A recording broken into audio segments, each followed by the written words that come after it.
ನನ್ನುಸಿರ ಉಸಿರಾಗಿ ನೀನು ಹೃದಯದಿ ನೆಲೆಸಿರುವೆ. ನನ್ನುಸಿರ ಉಸಿರಾಗಿ ನೀನು ಹೃದಯದಿ ನೆಲೆಸಿರುವೆ. ನಿತ್ಯ ನಿನ್ನನು ನೆನೆಯುತ್ತ ನಾನು ಬಾಳಲಿ ಧನ್ಯತೆ ಪಡೆದಿರುವೆ. ನನ್ನುಸಿರ ಉಸಿರಾಗಿ ನೀನು ಹೃದಯದಿ ನೆಲೆಸಿರುವೆ. ನನ್ನುಸಿರ ಉಸಿರಾಗಿ ನೀನು ಹೃದಯದಿ ನೆಲೆಸಿರುವೆ.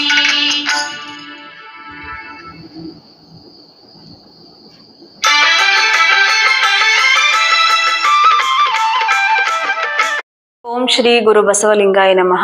ಸರ್ವರಿಗೂ ಶರಣು ಶರಣಾರ್ಥಿ.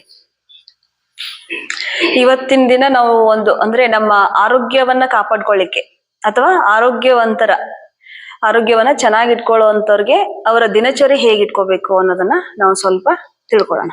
ಎಲ್ಲರಿಗೂ ಗೊತ್ತಿರುತ್ತೆ ದಿನಚರಿ ಹೇಗಿರ್ಬೇಕು, ಅಥವಾ ದಿನಚರಿನೂ ಎಲ್ರಿಗೂ ಕೂಡ ಒಂದು ದಿನಚರಿ ಇರುತ್ತೆ. ಅಂದ್ರೆ ನಮ್ಮ ಉದ್ಯೋಗ ಇರಬಹುದು, ಅಥವಾ ನಮ್ಮ ಕೆಲಸ ಕಾರ್ಯ ಚಟುವಟಿಕೆಗಳಿರ್ಬಹುದು, ಅಥವಾ ನಮ್ಮ ಜೀವನ ಪದ್ಧತಿ, ನಾವ್ ಹೇಗೆ ನಮ್ಮ ಮನೇಲಿ ಹೇಗೆ ಹಿರಿಯರು ಬದುಕೊಂಡು ಬಂದಿರ್ತಾರೆ ಆ ರೀತಿನೂ ಕೆಲವೊಬ್ರು ಬದುಕ್ತಾ ಇರ್ತಾರೆ.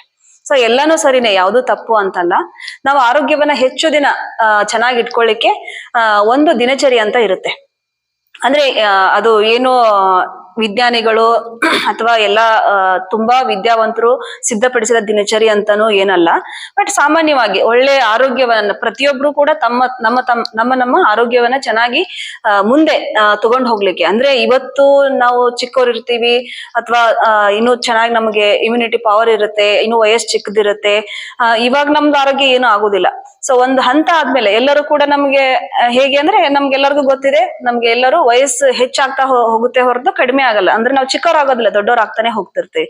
ಸೊ ನಾವು ವಯಸ್ಸು ಆದಂತ ಸಂದರ್ಭದಲ್ಲಿ ಹೆಚ್ಚು ನಮ್ಮ ಆರೋಗ್ಯ ಚೆನ್ನಾಗಿ, ಅಂದ್ರೆ ಆರೋಗ್ಯ ಕೆಡೋದೇ ಇಲ್ವಾ ಅಂತ ಕೇಳಿದಾಗ ಆರೋಗ್ಯ ಕೆಡುತ್ತೆ ಎಲ್ಲರಿಗೂ. ಬಟ್ ದೊಡ್ಡ ಕಾಯಿಲೆಗೆ ಪ್ರಮೋಷನ್ ಆಗ್ದಿರಾ ನಮ್ಮ ಜೀವನವನ್ನ ಚೆನ್ನಾಗಿ ಇರುವಷ್ಟು ದಿನ, ಅಂದ್ರೆ ಬದುಕುವಷ್ಟು ದಿನ, ಎಲ್ಲರೂ ನಾವು ಒಂದಲ್ಲ ಒಂದಿನ ಮಣ್ಣಾಗಿ ಹೋಗ್ಲೇಬೇಕು. ಸೊ ಇರುವಷ್ಟು ದಿನಗಳನ್ನ ನಾವು ಆರೋಗ್ಯಯುಕ್ತವಾಗಿ ಜೀವನವನ್ನ ನಡೆಸ್ಬೇಕು ಅಂತ ಆದ್ರೆ, ಸೊ ನಮ್ಮ ಇವತ್ತಿಂದನೇ, ಅಂದ್ರೆ ನಾಳೆ ಅನ್ನೋದ್ ಬದಲು ಇವತ್ತಿಂದ ನಾವು ಎಚ್ಚೆತ್ಕೊಂಡು ನಮ್ಮ ದಿನಚರಿಯನ್ನ ಒಂದ್ ಸ್ವಲ್ಪ ಸರಿಪಡಿಸ್ಕೊಂಡು ಹೋಗ್ಲಿಕ್ಕೆ ನಾವು ಪ್ರಯತ್ನ ಪೂರ್ವಕವಾಗಿ ಮಾಡ್ಲೇಬೇಕಾಗತ್ತೆ. ಯಾಕಂದ್ರೆ ಇವತ್ತಿನ ಆಧುನಿಕ ಯುಗದಲ್ಲಿ ಬೇರೆ ದಾರಿನೇ ಇಲ್ಲ. ಅಂದ್ರೆ ಆರೋಗ್ಯವನ್ನ ಉಳಿಸ್ಕೊಳ್ಳಿಕ್ಕೆ ಮುಖ್ಯವಾದ ದಾರಿ ನಮ್ಮ ದಿನಚರಿಯನ್ನ ಚೆನ್ನಾಗಿ, ನಮ್ಮ ಜೀವನ ಪದ್ಧತಿಯನ್ನ ಬದಲಾಯಿಸ್ಕೊಳ್ಳದೆ ಹೋದ್ರೆ ನಾವು ಆರೋಗ್ಯವಾಗಿ ಉಳಿಲಿಕ್ಕೆ ಸಾಧ್ಯನೇ ಇಲ್ಲ. ಇವತ್ತೆಲ್ಲರಿಗೂ ಅದ್ರ ಅರಿವು ಎಲ್ಲರಿಗೂ ಆಗಿದೆ, ನನಗ್ ಗೊತ್ತಿರೋ ಹಾಗೆ. ಅಂದ್ರೆ ನಮ್ಮ ಆರೋಗ್ಯವನ್ನ ಚೆನ್ನಾಗಿಟ್ಕೊಳ್ಳಕ್ಕೆ ನಮ್ಮ ದಿನಚರಿ ಹೇಗಿರ್ಬೇಕು ಅನ್ನೋದನ್ನ ನಾವು ನೋಡ್ತಾ ಹೋದಾಗ, ನಮ್ಮ ದಿನಚರಿ ಆರೋಗ್ಯವನ್ನ ಕಾಪಾಡ್ಕೊಳ್ಳಿಕ್ಕೆ ದಿನಚರಿ ಇವತ್ತು ಶುರು ಆಗಲ್ಲ, ಬೆಳಗ್ಗೆ ಶುರು ಆಗಲ್ಲ, ಹಿಂದಿನ ರಾತ್ರಿನೇ ಶುರು ಆಗುತ್ತೆ. ಯಾಕೆ ಅಂತಂದ್ರೆ ಇವತ್ತು ಆರೋಗ್ಯವಾಗಿ ಉಳಿಬೇಕಂದ್ರೆ ಚೆನ್ನಾಗಿ ಎಲ್ಲರಿಗೂ ನಿದ್ದೆ ಬೇಕೇ ಬೇಕು. ಒಳ್ಳೆ ನಿದ್ದೆ ಯಾರು ಮಾಡ್ತಾರೆ ಅವ್ರದ್ದು ಆರೋಗ್ಯ ಹೆಚ್ಚು ಚೆನ್ನಾಗಿರುತ್ತೆ ಅಂತ ಸಾಮಾನ್ಯವಾಗಿ ಎಲ್ರು ಹೇಳ್ತಾರೆ. ಅಂದ್ರೆ ಒಳ್ಳೆ ನಿದ್ದೆ ಇವತ್ತು ಮನುಷ್ಯನಿಗೆ ನಾಳೆ ದಿನ, ಇವತ್ತು ರಾತ್ರಿ ಮಲಗಿ ನಾಳೆ ಎದ್ದು ನಮ್ಮ ದಿನಚರಿ ಇಡೀ ದಿನ ನಮ್ ಚೆನ್ನಾಗಿರ್ಬೇಕಂದ್ರೆ ಹಿಂದಿನ ದಿನ ರಾತ್ರಿ ಚೆನ್ನಾಗಿ ನಿದ್ದೆ ಆಗಿರ್ಲೇಬೇಕು. ನಾವು ಸಾಮಾನ್ಯವಾಗಿ ಕೇಳಿರ್ತೀವಿ, ನಾವು ಕೂಡ ಅನುಭವಿಸಿರ್ತೀವಿ. ಹಿಂದಿನ ದಿನ ಎಲ್ಲೋ ಯಾವ್ದೋ ಊರಿಗೆ ಹೋಗ್ತೀವಿ ಅಥವಾ ಏನೋ ಕಾಲ ಕಳಿತೀವಿ, ನಿದ್ದೆ ಬರಲ್ಲ ಅಂತ ರಾತ್ರಿ ಎಲ್ಲ ಏನೇನೋ ಫೋನ್ ನೋಡಿ, ಏನೋ ಓದಿ, ಏನೋ ಮಾಡ್ತಿರ್ತೀವಿ. ಅದ್ರ ಮರ್ದಿನ ಎಲ್ಲರದು ಹೇಳ್ತಿರ್ತೀವಿ, ನಿನ್ನೆ ನಿದ್ದೆ ಆಗಿಲ್ಲ, ಯಾಕೋ ಇವತ್ತು ಸರಿ ಇಲ್ಲ, ದಿನನೇ ಚೆನ್ನಾಗಿಲ್ಲ, ಯಾಕೋ ತುಂಬಾ ಆಲಸ್ಯ ಇದೆ, ನಿದ್ದೆ ಬಂದಂಗ ಆಗ್ತಿದೆ, ಏನೋ ತುಂಬಾ ಮೈ ಭಾರ, ತಲೆ ಭಾರ, ಸುಸ್ತು ಅಂತ ಹೇಳ್ತಿರ್ತೀವಿ. ಅದಕ್ಕೆ ಮುಖ್ಯ ಕಾರಣ ಹಿಂದಿನ ದಿನ ರಾತ್ರಿ ಚೆನ್ನಾಗಿ ನಿದ್ದೆ ಆಗಿರೋದಿಲ್ಲ. ಸೊ ನಾಳೆ ದಿನ ನಮ್ ದಿನಚರಿ ಇಡೀ ದಿನ ಚೆನ್ನಾಗಿರ್ಬೇಕಂದ್ರೆ ರಾತ್ರಿ ನಾವು ಬೇಗ ಮಲ್ಕೊಳ್ಳೋದನ್ನ ರೂಢಿ ಮಾಡ್ಕೋಬೇಕು. ಒಳ್ಳೆ ಆರೋಗ್ಯಯುಕ್ತ ದಿನಚರಿ ಅಂದ್ರೆ ಹಿಂದಿನ ದಿನ ನಾವು ಬೇಗ ಮಲ್ಕೊಳ್ಳೋದನ್ನ ಅಭ್ಯಾಸ ಮಾಡ್ಕೋಬೇಕು. ಬೇಗ ಮಲ್ಕೊಳ್ಳೋದನ್ನ ಅಭ್ಯಾಸ ಮಾಡ್ಕೊಳ್ಳೋದು ತುಂಬಾ ಕಷ್ಟ. ಯಾಕೆ ಅಂದ್ರೆ ಇವತ್ತಿನ ದಿನ ಎಲ್ಲರನ್ನೂ ಒಂದು ಒತ್ತಡದ ಜೀವನವನ್ನ ನಾವು ನಡೆಸ್ತಾ ಇದ್ದೀವಿ. ಎಲ್ಲರೂ ಕೂಡ ಇವತ್ತು ನಾವು ಮನೆ ಸಾಗಿಸ್ಬೇಕು ಅಂದ್ರೆ, ಮನೆ ನಡೆಸ್ಬೇಕು ಅಂದ್ರೆ ಮನೆಯಷ್ಟು ಜನನು ನಾವು ಇವತ್ತು ದುಡಿಬೇಕಾದ ಸಂದರ್ಭ ಬಂದಿದೆ. ಯಾಕಂದ್ರೆ ಲೈಫ್ ಸ್ಟೈಲ್ ತುಂಬಾ ಐಫೈ ಇದೆ, ಎಲ್ಲಾನು ಬೇಕು, ಎಲ್ಲಾ ವ್ಯವಸ್ಥೆನೂ ಬೇಕು ಅಂದಾಗ ಮನೆಯಷ್ಟು ಮಂದಿನೂ ದುಡಿಬೇಕಾದಂತ ಸಂದರ್ಭ ಬಂದಿದೆ. ದುಡಿಯದೇ ಇದ್ರೆ ಇವತ್ತು ನಾವು ಜೀವನ ಮಾಡ್ಲಿಕ್ಕೆ ಸಾಧ್ಯನೇ ಇಲ್ಲ. ಅದೇ ರೀತಿ ಕೆಲಸ ಮಾಡದೇ ಇದ್ರು ಸುಮ್ನೆ ಕೂತ್ಕೊಂಡು ಕಾಲಹರಣ ಮಾಡೋಕ್ಕೂ ಇವತ್ತು ಆಗೋದಿಲ್ಲ ಮನುಷ್ಯನಿಗೆ. ಅದು ತುಂಬಾ ದೊಡ್ಡ ಕಾಯಿಲೆಗೆ ತಂದ್ಬಿಡುತ್ತೆ. ಸೊ ಎಲ್ಲರೂ ಕೆಲಸ ಮಾಡ್ಲೇಬೇಕು. ಸೊ ಕೆಲಸ ಮಾಡ್ಕೋತಾನೆ ನಾವು ಆರೋಗ್ಯವನ್ನ ಚೆನ್ನಾಗಿ ಇಟ್ಕೋಬೇಕು ಅಂತಂದ್ರೆ ನಾವು ಆಯ್ಕೆ ಮಾಡ್ಕೊಳ್ತಕ್ಕಂತ ಕೆಲಸಗಳು ಏನ್ ನಾವು ಪ್ರೊಫೆಷನ್ ಆಯ್ಕೆ ಮಾಡ್ಕೋತೀವಲ್ಲ, ಆಯ್ಕೆ ಮಾಡ್ಕೊಳ್ತಕ್ಕಂತ ನಾವು ಕಾಯಕ ನಮ್ಮ ಆರೋಗ್ಯಕ್ಕೆ ಮಾರಕವಾಗಿರಬಾರ್ದು.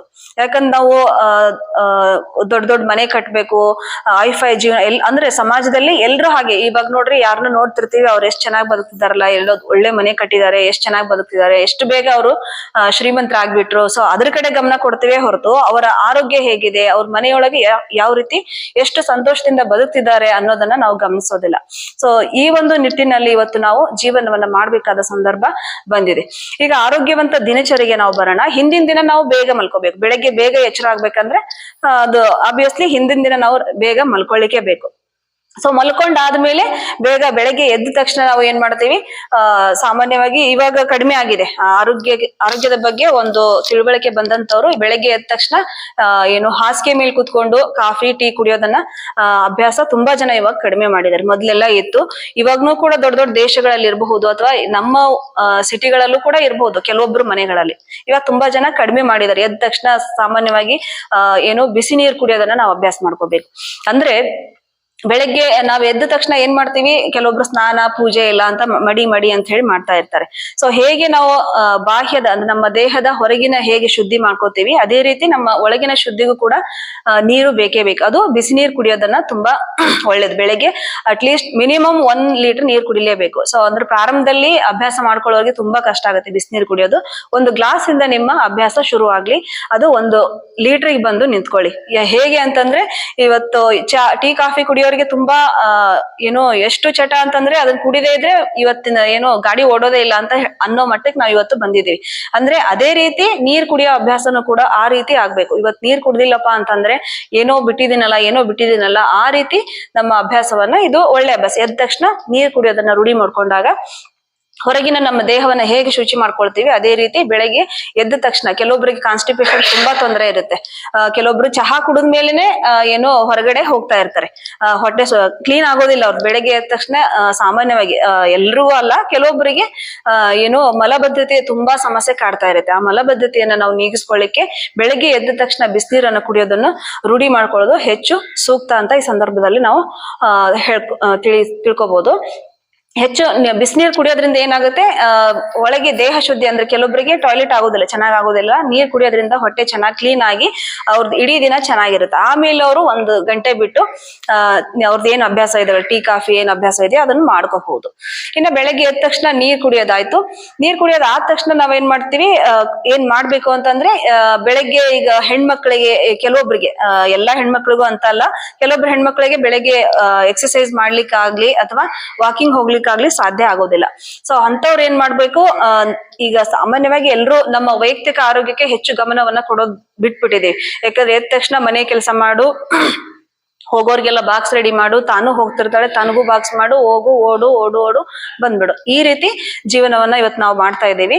ಸೊ ವೈಯಕ್ತಿಕ ಆರೋಗ್ಯಕ್ಕಾಗಿ 1 ಗಂಟೆ ಅಟ್ಲೀಸ್ಟ್, ತುಂಬಾ ಕಡಿಮೆ ಅಂದ್ರೆ ದಿನಕ್ಕೆ 1 ಗಂಟೆ, ಬೆಳಗ್ಗೆ 1 ಗಂಟೆ, ಸಂಜೆ 1 ಗಂಟೆ ನಾವು ಮೀಸಲಾಗಿ ಇಟ್ಕೊಳ್ಳಿಕ್ಕೆ ಬೇಕು ನಮ್ಮ ವೈಯಕ್ತಿಕ ಆರೋಗ್ಯಕ್ಕೋಸ್ಕರ. ಈಗ ಯೋಗ ಅಂದ ತಕ್ಷಣನೇ ಎಲ್ಲರಿಗೂನು ಒಬ್ಬೊಬ್ಬರೇ ಆಗಿ ಯೋಗ ಮಾಡ್ಲಿಕ್ಕೆ ಅದು ಮನಸ್ಸು ಬರೋದಿಲ್ಲ, ಅಷ್ಟೊಂದು ಖುಷಿ ಕೊಡೋದಿಲ್ಲ. ಸೊ ಅಂತವ್ರು ಏನ್ ಮಾಡ್ಬೇಕು, 1 ಗಂಟೆ ವಾಕಿಂಗ್ ಹೋಗ್ಬಿಡ್ಬೇಕು. ಚೆನ್ನಾಗಿ ಬ್ರಿಸ್ಕ್ ವಾಕ್ ಅಂತ ಹೇಳ್ತಾರಲ್ಲ, ಅದನ್ನ ಈಗ ವಾಕಿಂಗ್ ಬದಲು ಟಾಕಿಂಗೇ ಮಾಡ್ತಿರ್ತಾರೆ ಕೆಲವೊಬ್ರು. ಎಲ್ಲ ಗ್ರೂಪ್ ಫ್ರೆಂಡ್ಸ್ ಎಲ್ಲ ಸೇರ್ ಹೋಗ್ತಿರ್ತಾರೆ. ಹೆಚ್ಚು ಮಾತನಾಡೋದನ್ನ ಬಿಟ್ಟು ವಾಕಿಂಗ್ ಕಡೆ ಚೆನ್ನಾಗಿ ಒಂದು ಫಾಸ್ಟ್ ಆಗಿ ನಡಿಗೆಯನ್ನ ರೂಢಿಸ್ಕೊಂಡ್ರೆ ಅದು ಕೂಡ ನಿಮಗೆ ಆರೋಗ್ಯವನ್ನ ತಂದ್ಕೊಡುತ್ತೆ ಅಂತ ಈ ಸಂದರ್ಭದಲ್ಲಿ ಹೇಳ್ತೀನಿ. ಇನ್ನ ವಾಕಿಂಗ್ ಆದ ತಕ್ಷಣ ಬಂದು ನಿಮ್ಗೇನು ಮನೆ ಕೆಲಸ ಏನಿರ್ತದೆ ಅದು ಕೂಡ ನಿಮ್ಗೆ ಯೋಗ ಒಂದ್ ರೀತಿ ಯೋಗಾನೇ ಆಗ್ಬಿಡುತ್ತೆ. ಅಂದ್ರೆ ಕೆಲವೊಬ್ರಿಗೆ ಜಾಸ್ತಿ ಕೆಲಸ ಇರುತ್ತೆ, ದೊಡ್ಡ ಮನೆಗಳಿರುತ್ತೆ, ಕಸ ಗುಡಿಸ್ಕೋಬೇಕು, ಮನೆ ತೊಳ್ಕೋಬೇಕು, ಪಾತ್ರೆ, ಇಂಥದೆಲ್ಲ ಕೆಲಸಗಳನ್ನ ಮಾಡಿದಾಗ ಅದು ಕೂಡ ನಿಮಗೆ ಒಂದು ದೈಹಿಕ ಎಕ್ಸರ್ಸೈಸ್ ಅನ್ನ ತಂದ್ಕೊಡುತ್ತೆ. ಸೊ ಆದ್ಮೇಲೆ ನೀವು ಏನು ಮಾಡ್ತೀರಿ, ಬೆಳಗಿನ ಪ್ರಸಾದ ಹೇಗಿರ್ಬೇಕಂದ್ರೆ, ಮಧ್ಯಾಹ್ನ ನಿಮ್ಗೆ ಏನ್ ಟೈಮ್ ಅಂತ ಫಿಕ್ಸ್ ಮಾಡಿರುತ್ತೆ. ಸಾಮಾನ್ಯವಾಗಿ ನಾವೆಲ್ಲರೂ ಏನ್ ಮಾಡ್ತೀವಿ, ಮಧ್ಯಾಹ್ನದ ಊಟ ಅಂದ್ರೆ 1:30-2 ಗಂಟೆ ಈ ತರ ಟೈಮ್ ಮಾಡ್ಕೊಂಡಿರ್ತೀವಿ. ಸೊ ಅದು ತಪ್ಪಲ್ಲ, ಆ ಟೈಮ್ ನಲ್ಲಿ ಊಟ ಮಾಡೋದು ಒಳ್ಳೇದೇನೆ. ಬಟ್ ಆ ಟೈಮಿಗೆ ನಾವು ಊಟ ಮಾಡುವಂತ ಸಮಯಕ್ಕೆ ಬೆಳಗ್ಗೆ ತಗೊಂಡಂತ ಪ್ರಸಾದ ಅಲ್ಲಿಗೆ ಕರಗಿರ್ಬೇಕು. ಆ ರೀತಿ ನಮ್ಮ ಬೆಳಗಿನ ಉಪಹಾರ ಇರ್ಬೇಕು, ಅಂದ್ರೆ ಲೈಟ್ ಆಗಿ ಉಪಹಾರ ಇರ್ಬೇಕು. ಮಧ್ಯಾಹ್ನ ನಾವು ಯಾವ ಟೈಮಿಗೆ, ಸಾಮಾನ್ಯವಾಗಿ ಕೆಲ್ಸಕ್ಕೆ ಹೋಗೋರು ಏನ್ ಮಾಡ್ತೀವಿ, ಅವ್ರಿಗೆ ಲಂಚ್ ಬ್ರೇಕ್ ಅಂತ ಇರುತ್ತೆ. ಸೊ ಅವ್ರು ಆಮೇಲೆ ಹೆಚ್ಚು ಕಡಿಮೆ ಇವಾಗ ಲಂಚ್ ಬ್ರೇಕ್ ಆ ಸಮಯಕ್ಕೆ ಹಸಿವಾಗಿಲ್ಲ ಅಂತಂದ್ರೆ ಇನ್ನೊಂದ್ ಸ್ವಲ್ಪ ಹೊತ್ತು ಬಿಟ್ಟು ಪ್ರಸಾದ ತಗೊಳ್ಳಿಕ್ಕೆ ಅವರಿಗೆ ಅವಕಾಶ ಇರಲ್ಲ. ಸೊ ಆ ರೀತಿ ಇದ್ದವರು ಪ್ರತಿಯೊಬ್ರು ಕೂಡ ಮಧ್ಯಾಹ್ನ ನಾವು ಊಟ ಮಾಡುವಂತ ಸಮಯಕ್ಕೆ ನಮ್ಗೆ ಚೆನ್ನಾಗಿ ಹಸಿವಾಗಬೇಕು. ಅದು ಸುಮ್ನೆ ಹಸಿವಲ್ಲ, ಟೈಮ್ ನೋಡಿ ಊಟ ಮಾಡೋದಲ್ಲ, ಒಳ್ಳೆ ಹಸಿವಾಗಿರ್ಬೇಕು. ಸೊ ಆ ರೀತಿ ನಮ್ ಬೆಳಗಿನ ಉಪಹಾರ ಇರಬೇಕು.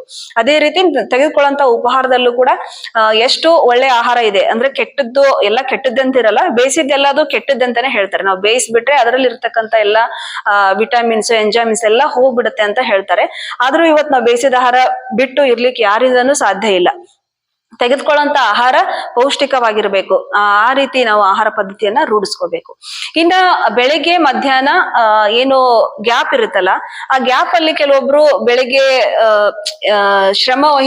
ಶ್ರಮ ಕೆಲಸ ಮಾಡ್ತಿರ್ತಾರಲ್ಲ, ಅಂತವ್ರಿಗೆ ಬೇಗ ಹಸಿವಾಗುತ್ತೆ, ಅದು ತಪ್ಪು ಅಲ್ಲ. ಸೊ ಅಂತವ್ರು ಏನ್ ಮಾಡ್ತಾರೆ, ಅದಿದು ತಿಂಡಿಗಳನ್ನ ಸ್ನಾಕ್ಸ್ ಮಧ್ಯೆ ಮಧ್ಯೆ ಬಾಯಿಸೋದನ್ನ ರೂಢಿ ಮಾಡ್ಕೊಂಡಿರ್ತಾರೆ.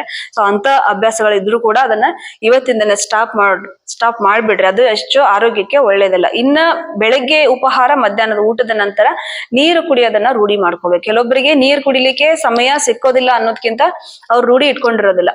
ಸೊ ಕೆಲಸದ ಒತ್ತಡದ ಕೆಲಸ ಮಾಡ್ತಾ ಕೂತಿರ್ತಾರೆ, ಎದ್ದು ಹೋಗಿ ತಗೊಳ್ಳಿಕ್ ಬೇಜಾರ್ ಮಾಡ್ಕೋತಾರೋ ಅಥವಾ ಕೆಲಸದಲ್ಲಿ ನೆನಪಾಗೋದಿಲ್ಲ. ಆ ರೀತಿ ಒಂದು ಅಭ್ಯಾಸ ಇದ್ದವರು ಇವತ್ತಿಂದನೇ ರೂಢಿ ಮಾಡ್ಕೊಡ್ರಿ. ಬೆಳಗ್ಗೆ ಉಪಹಾರ ಮತ್ತು ಮಧ್ಯಾಹ್ನದ ಪ್ರಸಾದ ನಂತರ ನೀವು ನೀರು ಹೆಚ್ಚೆಚ್ಚು ನೀರು ಕುಡಿಲೇಬೇಕಾಗ್ತದೆ. ನೆನಪು ಮಾಡಿ ನೀರು ಕುಡಿಬೇಕು, ಯಾಕಂದ್ರೆ ಜೀರ್ಣಕ್ರಿಯೆಗೆ ನೀರು ಬೇಕೇ ಬೇಕು. ಇನ್ನ ಮಧ್ಯಾಹ್ನ ಊಟ ಹೇಗಿರ್ಬೇಕಪ್ಪ ಅಂತಂದ್ರೆ, ರಾತ್ರಿ ಕೆಲವೊಬ್ರು ರಾತ್ರಿ ಊಟ ಮಾಡ್ಲೇಬೇಕು. ಈಗ ನನ್ನ ಸಜೆಷನ್ ಪ್ರಕಾರ 40 ವರ್ಷ ಮೇಲ್ಪಟ್ಟವ್ರಿಗೆ ರಾತ್ರಿ ಊಟ ಅಗತ್ಯ ಇಲ್ಲ. ಆಕ್ಚುಲಿ ಬೆಳಿಗ್ಗೆ ನಾಷ್ಟ, ಮಧ್ಯಾಹ್ನ ಊಟ ಮಾಡಿದ್ರೆ ರಾತ್ರಿ ಊಟದ ಅಗತ್ಯ ಇಲ್ಲ. ಸೊ ಹಾಗಿದ್ರೆ ಏನು ಬೇಡವಾ ಅಂದಾಗ ನೀವು ಹಸಿವಿರುತ್ತೆ, ಇಲ್ಲ ಅಂತಲ್ಲ, ಹಸಿವಾಗಿರುತ್ತೆ. ಆದ್ರೂ ಕೂಡ ಬೇಯಿಸಿದ ಆಹಾರವನ್ನ ಬಿಟ್ಟು ಹಣ್ಣು ಹಂಪಲುಗಳನ್ನ ರೂಢಿಸ್ಕೊಳ್ಳೋದು ತುಂಬಾ ಒಳ್ಳೇದು. ಯಾಕಂದ್ರೆ ಮುಂದೆ ಲಾಂಗ್ ಟರ್ಮ್ ಅಲ್ಲಿ ತುಂಬಾ ಬೆನಿಫಿಟ್ ಆಗುತ್ತೆ. ಸೊ 40 ವರ್ಷ ಮೇಲ್ಪಟ್ಟವರು ರಾತ್ರಿ ಊಟ ಬಿಟ್ಟು ಬಿಡೋದು ತುಂಬಾ ಒಳ್ಳೇದು.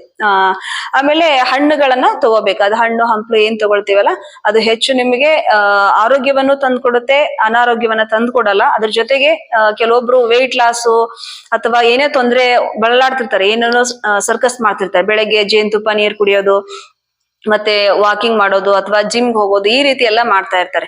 ಅಂದ್ರೆ ಸಣ್ಣದ್ರಲ್ಲೇ ನಮ್ಗೆ ಏನೇ ಆರೋಗ್ಯ ಸಮಸ್ಯೆ ಬಂದಾಗ ಚಿಕ್ಕದಿದ್ದಾಗ್ಲೇನೆ ಹುಷಾರಾಗ್ಬಿಟ್ರೆ, ಅಂದ್ರೆ ರಾತ್ರಿ ಊಟ ಬಿಡೋದು, ಊಟದ ಬದಲಾಗಿ ಹಣ್ಣು ಹಂಪಲುಗಳನ್ನ ತಗೊಳ್ಳೋದು ರೂಢಿ ಮಾಡ್ತಾ ಹೋದಾಗ ನಿಮ್ಗೆ ಹೆಚ್ಚು ಆರೋಗ್ಯ ತೊಂದ್ರೆ ಬರೋದಿಲ್ಲ.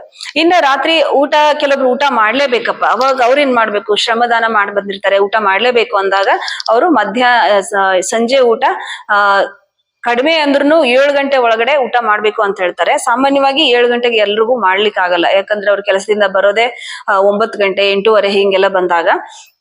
ಸೊ ಆದಷ್ಟು 8 ಅಥವಾ ಮ್ಯಾಕ್ಸಿಮಮ್ 9 ಗಂಟೆ ಒಳಗಡೆ ಅಂದ್ರೆ ಆಹಾರ ತಿಂದಾಗಿರ್ಬೇಕು. ಅವರು 11 ಗಂಟೆ ಮಲಗ್ತಾರೆ ಅಂತಂದ್ರೆ 11 ಗಂಟೆವರೆಗೂ ಮಲ್ಕೊಳ್ಳೋದು ಅಷ್ಟು ಲೇಟ್ ಆಗಿ ಮಲ್ಕೊಳ್ಳೋದು ಒಳ್ಳೇದಲ್ಲ.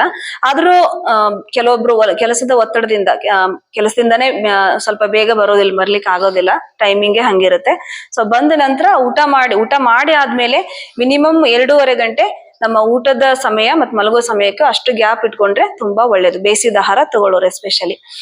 ಇಷ್ಟು ಮಾಡ್ತಾ ಹೋದಾಗ ನಮ್ಮ ಆರೋಗ್ಯವನ್ನ ಸ್ವಲ್ಪ ತುಂಬಾ ಒಳ್ಳೆ ಅಂದ್ರೆ ಚೆನ್ನಾಗಿ ಅಂತಲ್ಲ, ಅಂದ್ರೆ ಸ್ಟ್ರಿಕ್ಟ್ ಆಗಿ ಮಾಡ್ತಾ ಹೋದಾಗ ಅವ್ರ ಆರೋಗ್ಯವನ್ನ ಚೆನ್ನಾಗಿ ಉಳಿಸ್ಕೊಂಡು ಹೋಗ್ಬೋದು. ಕೆಲವೊಬ್ಬರಿಗೆ ತುಂಬಾ ಕಷ್ಟ ಇದನ್ನ ಫಾಲೋ ಮಾಡ್ಲಿಕ್ಕೆ. ಸೊ ಚಿಕ್ಕ ಬದಲಾವಣೆಗಳನ್ನ ನಾವು ಮಾಡ್ತಾ ಹೋದಾಗ ಆರೋಗ್ಯವನ್ನ ಚೆನ್ನಾಗಿ ಉಳಿಸ್ಕೊಳ್ಳಿಕ್ಕೆ ಸಾಧ್ಯ ಆಗುತ್ತೆ.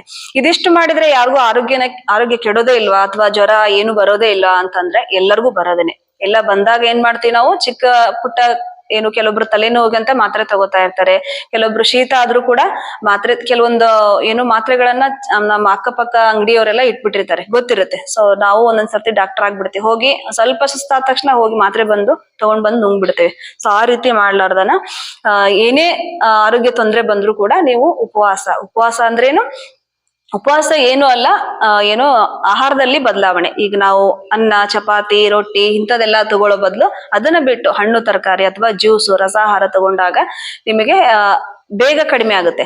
ಇವಾಗ ಕೆಲವೊಂದು ತೊಂದರೆಗಳೇನಂದ್ರೆ, ಈಗ ಸಾಮಾನ್ಯವಾಗಿ ಎಲ್ರಿಗೂ ನೆಗಡಿ ಅಂತ ಬರುತ್ತೆ. ಸೊ ನೆಗಡಿ ಸಾಮಾನ್ಯವಾಗಿ ಹೇಳ್ತಾರೆ, ನೆಗಡಿ ನೀವು ಡಾಕ್ಟರ್ ಹತ್ರ ಹೋದ್ರು ಅದಕ್ಕೂ 1 ವಾರ ತಗೊಳತ್ತೆ, ನಾವು ಮಾತ್ರೆ ನಾವು ಉಪವಾಸ ಮಾಡಿದ್ರು ಕೂಡ 1 ವಾರಕ್ಕೆ ಕಡಿಮೆ ಆಗುತ್ತೆ ಅಂತ ಹೇಳ್ತಾರೆ. ಅಂದ್ರೆ 1 ವಾರ 7 ದಿನ ಹಿಂಗೆ ಹೇಳ್ತಾರೆ. ಸೊ ಅಂದ್ರೆ ನಾವು ಹೆಚ್ಚು ಬೇಯಿಸಿದ ಆಹಾರ ತಗೊಂಡು ಕೆಲವೊಬ್ರು ಮಾತ್ರೆ ತಗೊಂಡು ರೆಸ್ಟ್ ಮಾಡ್ತಾ ಇರ್ತಾರೆ, ಅದು ಹೆಚ್ಚು ಒಳ್ಳೇದಲ್ಲ. ಯಾಕಂದ್ರೆ ನಿಮಗೆ ಹುಷಾರ್ ಮಾಡುತ್ತೆ, 1 ವಾರ ಆದ್ಮೇಲೆ ನಿಮಗೆ ಫುಲ್ ಕಂಪ್ಲೀಟ್ ಹುಷಾರಾಗಿರುತ್ತೆ, ಇಲ್ಲ ಅಂತಲ್ಲ. ಅದು ಬೇರೆ ಕಾಯಿಲೆಗಳಿಗೆ, ಒಂದು ವಯಸ್ಸಾದ್ಮೇಲೆ ಬೇರೆ ಕಾಯಿಲೆಗಳಿಗೆ ನಮಗೆ ಪ್ರಮೋಷನ್ ನೀಡುತ್ತೆ. ಅದನ್ನ ಸಹ ಎಲ್ಲರೂ ತಲೆಯಲ್ಲಿ ಇಟ್ಕೊಂಡು ಏನೇ ಚಿಕ್ಕ ಪುಟ್ಟ ತೊಂದರೆ ಬಂದ್ರು ಆಗಲ್ಲ ಅಂದಪ್ಪನ ತುಂಬಾ ದೊಡ್ಡ ಕಾಯಿಲೆ ಬಂದಿದೆಪ್ಪ, ಇವತ್ತೇನೋ ನಮ್ಗೆ ಆಪರೇಷನ್ ಮಾಡ್ಬೇಕು, ಇನ್ನೇನ್ ಎಮರ್ಜೆನ್ಸಿ ಬಂದಾಗ ನಾವು ಡಾಕ್ಟರ್ ಹತ್ರ ಹೋಗ್ಲಿಕ್ಕೆ ಅಡ್ಡಿ ಇಲ್ಲ. ಅದರ್ವೈಸ್ ನೀವು ಚಿಕ್ಕ ಚಿಕ್ಕ ಕಾಯಿಲೆಗಳು ಬಂದಾಗ ಮನೆಯಲ್ಲೇನೆ ಉಪಚಾರಗಳನ್ನ ಮಾಡ್ಕೊಂಡು ಅಥವಾ ಬೇಯಿಸಿದ ಆಹಾರ ಬಿಟ್ಕೊಂಡು ಚೆನ್ನಾಗಿ ರೆಸ್ಟ್, ಕೆಲವೊಂದು ತೊಂದರೆಗಳು ನೀವು ಚೆನ್ನಾಗಿ ರೆಸ್ಟ್ ಮಾಡಿದ್ರು ಕೂಡ ಕಡಿಮೆ ಆಗ್ತಾ ಇರ್ತಾವ. ಸೊ ಆ ನಿಟ್ಟಿನಲ್ಲಿ ನೀವು ಪ್ರಯತ್ನ ಮಾಡ್ಕೋಬೇಕು. ನಿಮ್ಮ ಶರೀರವನ್ನ ನೀವು ಸ್ಟಡಿ ಮಾಡ್ಕೊಂಡು ನಿಮ್ಮ ಶಕ್ತಿಯನ್ನ ನಿಮ್ಗೆ ಹೇಗೆ ಶಕ್ತಿ ಇರುತ್ತಲ್ಲ ಉಪವಾಸ ಮಾಡಕ್ಕೆ ಯಾವ ರೀತಿ ಆಗುತ್ತೆ, ನಿಮ್ಮ ದೇಹಕ್ಕೆ ಹೊಂದಾಣಿಕೆ ಆಗುವಂತ ಉಪವಾಸವನ್ನ ನೀವು ರೂಢಿಸ್ಕೊಂಡು ಆರೋಗ್ಯವನ್ನ ಚೆನ್ನಾಗಿ ಇಟ್ಕೊಂಡು ಹೋಗೋದು ತುಂಬಾ ಒಳ್ಳೇದು. ಸೊ ಈ ರೀತಿ ನಾ ಏನ್ ಹೇಳಿದ್ನಲ್ಲ, ಈ ರೀತಿ ದಿನಚರಿಯನ್ನ ಇಟ್ಕೊಂಡು ನೀವು ಬದುಕಿದ್ದೇ ಆದ್ರೆ ನಿಮಗೆ ಹೆಚ್ಚು ದೊಡ್ಡ ದೊಡ್ಡ ಕಾಯಿಲೆಗಳು ಬರೋದಿಲ್ಲ. ಇಲ್ಲಿ ಉಪವಾಸಕ್ಕೆ ಬಂದವ್ರು ಏನ್ ಮಾಡ್ರಿ, ಈಗ ನೀವೇನ್ ಕಲ್ತ್ಕೊಂಡಿರ್ತಾರಲ್ಲ ಅದನ್ನ ಉಳಿಸ್ಕೊಂಡು ಹೋಗ್ಬೇಕು. ಈಗ ನಾವು ಕೊಟ್ಟಂತ ಚಾರ್ಟ್ ಅನ್ನ ಸರಿಯಾಗಿ ಫಾಲೋ ಮಾಡಿದ್ದೆ ಆದ್ರೆ ನಿಮ್ಮ ಆರೋಗ್ಯ ಸಮಸ್ಯೆ ಇರಬಹುದು, ನೀವು ಕೆಲವೊಬ್ರು ತೂಕಕ್ಕೆ ಬಂದಿರ್ತೀರಿ, ತೂಕದ ಸಮಸ್ಯೆ ಇರಬಹುದು, ಇನ್ನು ಬೇರೆ ಬೇರೆ ಕಾಯಿಲೆಗಳು ಬಂದಿರ್ತಾರೆ. ಕೆಲವೊಂದು ಕಾಯಿಲೆಗಳು ಮತ್ತೆ ಮತ್ತೆ ರಿಪೀಟ್ ಆಗ್ತಾ ಇರ್ತಾವ.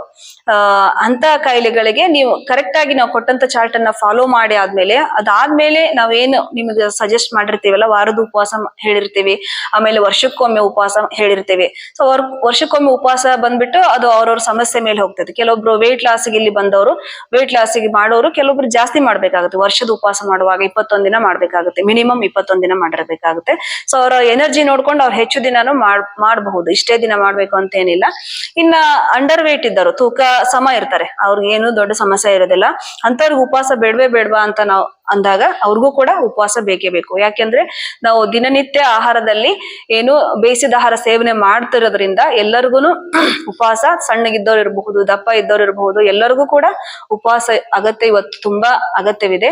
ಸೊ ಎಲ್ಲರೂ ಉಪವಾಸವನ್ನ ರೂಢಿಸ್ಕೊಂಡು ಇಲ್ಲಿ ಏನ್ ಕಲ್ತ್ಕೊಂಡು ಹೋಗಿರ್ತೀರಿ ಅದನ್ನ ನಿಮ್ಮ ಜೀವನಕ್ಕೆ ಅಳವಡಿಸ್ಕೊಂಡು, ಅದೇ ರೀತಿ ನೀವು ಹೇಗ್ ಬದುಕ್ತೀರಿ ನಿಮ್ಮನ್ನ ನೋಡಿ ನಿಮ್ಮ ಅಕ್ಕಪಕ್ಕದವರು, ನಿಮ್ಮ ಸ್ನೇಹಿತರು, ನಿಮ್ಮ ಪ್ರೀತಿ ಪಾತ್ರರು, ನಿಮ್ಮ ಸಂಬಂಧಿಕರು ಎಲ್ಲರೂ ಕೂಡ ನಿಮ್ಮನ್ನ ನೋಡಿ ಕಲ್ತ್ಕೋಬೇಕು. ಆ ರೀತಿ ನೀವು ಜೀವನವನ್ನ ಬದುಕಿ ಅಂತ ಹೇಳ್ತಾ ಇದಿಷ್ಟು ಇವತ್ತಿನ ಚಿಂತನ. ಸರ್ವರಿಗೂ ಶರಣಾರ್ಥಿ.